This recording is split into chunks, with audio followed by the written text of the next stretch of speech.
जानकी जी के सामने प्रकट हुए तो छोटा सा रूप धारण करके गए। तो माता जानकी ने सोचा कि बड़े बड़े विशाल विशाल राक्षस हैं और उन राक्षसों से ये छोटे छोटे बानर कैसे जीतेंगे। हनुमान जी ने कहा माता ये तो मेरा बनावटी रूप है, ये तो मैं आपकी शरण में आया इसलिए मेरा ऐसा रूप है, मैं आपको अपना रूप दिखाऊं। हाँ तो कनक भूधरा कार शरीरा जय जय राजा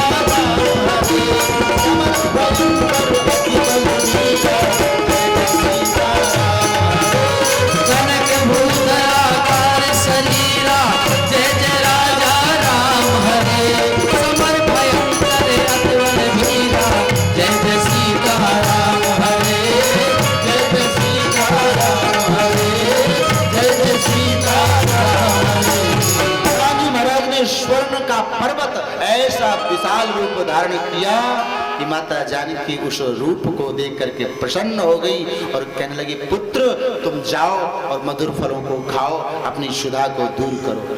तो हनुमान जी महाराज गए, फल खाते हैं। अच्छा रावण के यहाँ फलाहार पर रोक थी, जो वस्तु खाने जैसी है उस पर रोक है। पुष्प वाटिका में, अशोक वाटिका में फल लगे हुए, फल में रोक है और जो ना खाना चाहिए आहार। रावण के राक्षस लोग क्या खाते हैं, मांस भक्षण करते हैं। किसके? गधे का, भैंसे का। तो जो नहीं खाना चाहिए उसमें कोई रोक टोक नहीं है और जो खाना चाहिए उसमें रोक टोक। हनुमान जी ने सोचा कि ये व्यक्ति फलों पर अधिकार जमा करके बैठा है, एक काम करते हैं फल तो खाएंगे पर हमें तो इनको फल चखाना है। हनुमान जी महाराज ने फल खाया, फल खा करके दूसरे राक्षसों के ऊपर फेंकना शुरू किया। अच्छा राक्षस स्वभाव से आलसी पड़े हुए थे। एक ने कहा देखो अरे बानर आया फल खा रहा है, दूसरे ने कहा अरे खाने दो, दो चार खाएगा चला जाएगा। हनुमान जी ने सोचा बड़े विचित्र आदमी है, ये फल खाने के बाद तोड़ करके इनके ऊपर फेंकता हूँ फिर भी नहीं उठते। हनुमान जी महाराज ने तुरंत जा करके वृक्षों की डालियों को तोड़ना प्रारंभ किया। अच्छा जब डाली तोड़ना प्रारंभ किया तो राक्षस उठ करके बैठ गए। सोचने लगे कि कोई फल खा जाए तो रावण को कह दे कि इतने फल थे और अगर वृक्ष ही गायब हो जाएंगे तो क्या होगा। तो हनुमान जी महाराज वृक्षों को तोड़ तोड़ करके और उन निशाचरों के ऊपर मारना प्रारंभ किया। तो दौड़े, अब जैसे हनुमान जी के पास दौड़े तुरंत हनुमान जी महाराज ने विशाल रूप धारण कर लिया। अब कुछ राक्षस जैसे हनुमान जी के पास पहुंचे तो हनुमान जी ने दो चार को पकड़ करके तो ऊपर लटका लिया। अब जो ऊपर थे वो तो ऐसे हाथ में लग रहे थे जैसे दो चार पुष्प हनुमान जी हाथ में लिए हुए हो, और जो नीचे थे वो हनुमान जी के पैरों के चारों तरफ से भाला त्रिशूल चला रहे थे। तो ऊपर से बेचारे जो राक्षस थे चिल्ला रहे थे बचाओ बचाओ। तो नीचे वाले कह रहे थे भैया बचाएं तो तब जब ऊपर तक पहुंच पाए, हम तो नीचे से नहीं निपट पा रहे हैं। तो हनुमान जी ने क्या किया, कछु मारसी कछु मरुदसी, कछु मारसी कछु मरुदसी, कछु मिली सिधर दूरे, कछु पुन जाय पुरारे, कमर कटवल भूमि, कदमर कटवल भूमि, नाम एक आवा कपि भारी, जय जय राजा राम हरि, कोई अशोक वाटिका पूजा, जय जय सीता राम हरे, जय जय सीता राम हरे, जय जय सीता राम हरे।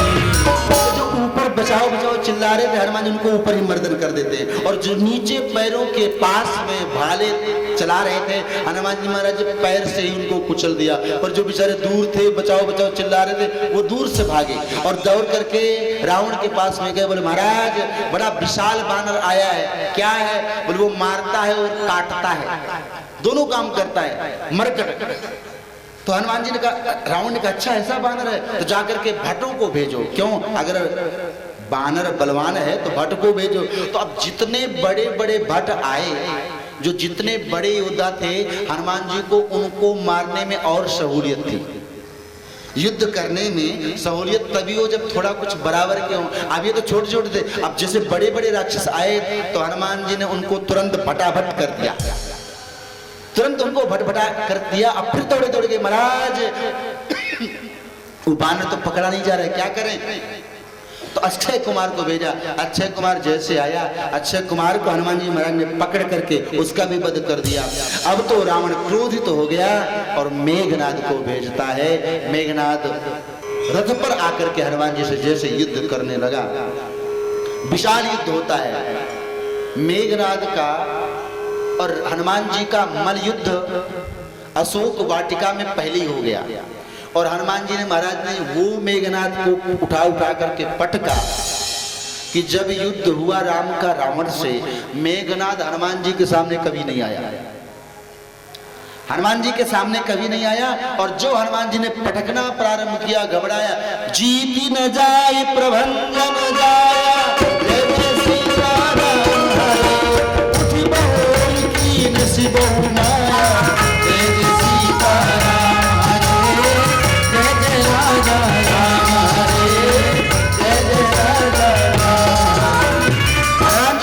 जीत नहीं सकता। माया करना प्रारंभ किया, अन्याय पूर्वक युद्ध करता है, फिर भी हनुमान जी को जीत ना पाया। तो चिंतित हो गया, ब्रह्मास्त्र का प्रयोग कर दिया।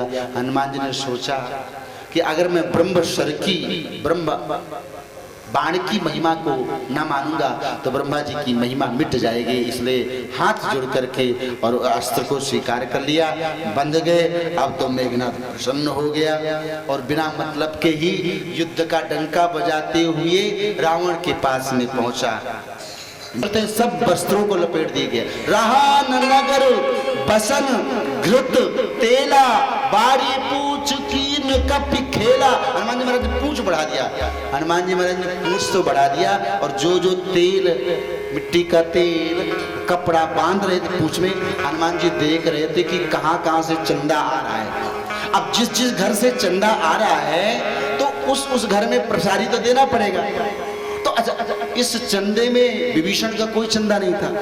इस चंदे में सबके घर से पूछ, कोई तेल, कोई आग, कोई मिट्टी का तेल, सब कुछ भेजा, पर विभीषण के घर से कुछ नहीं। इसलिए हनुमान जी महाराज ने विभीषण के घर को ही छोड़ा और बाकी सबके चंदा वालों के घर में प्रसाद पहुंचाया। हनुमान जी ने पूंछ बढ़ाया और जैसे पूंछ बढ़ाई राक्षसों ने आग लगाई। तो निपुक चढ़े कपि कनक अटारी, जय जय राजा राम हरे, हरि सभी साचर नारी, जय जय सीता राम हरे, जय जय सीता राम हरे।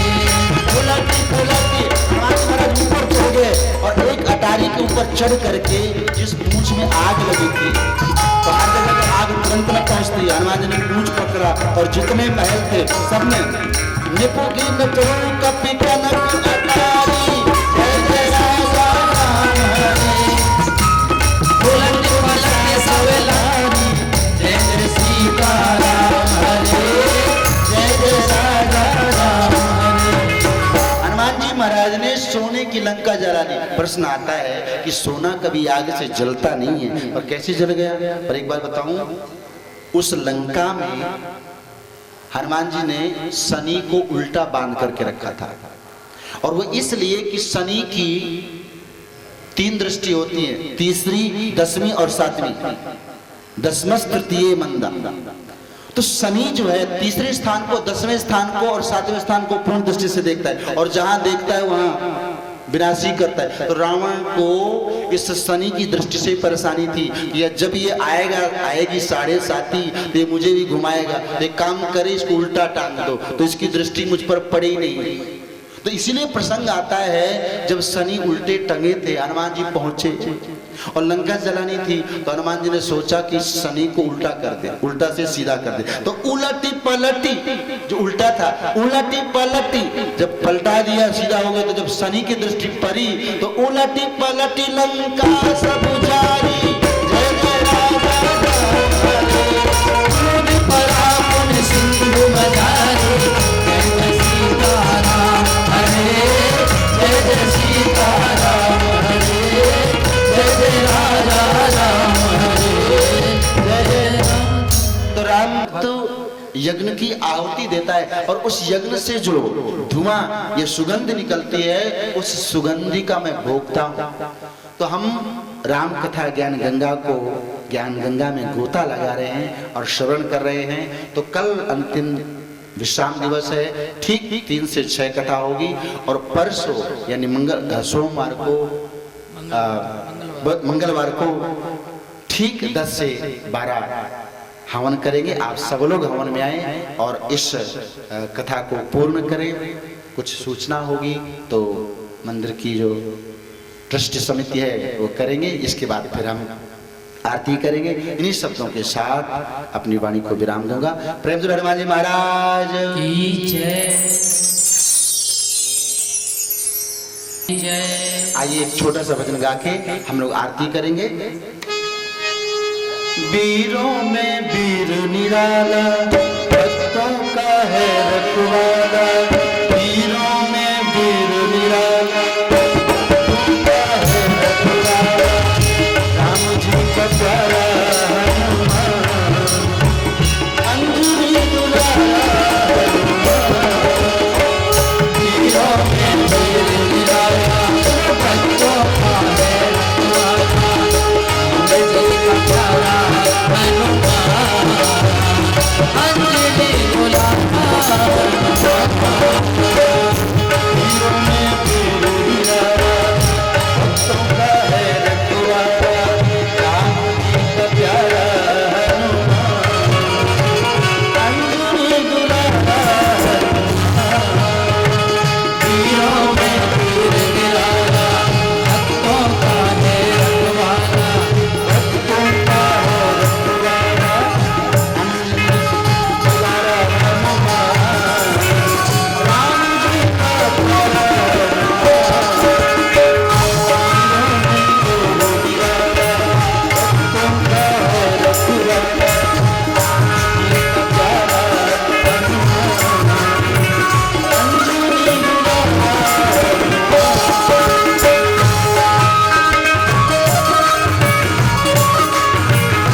से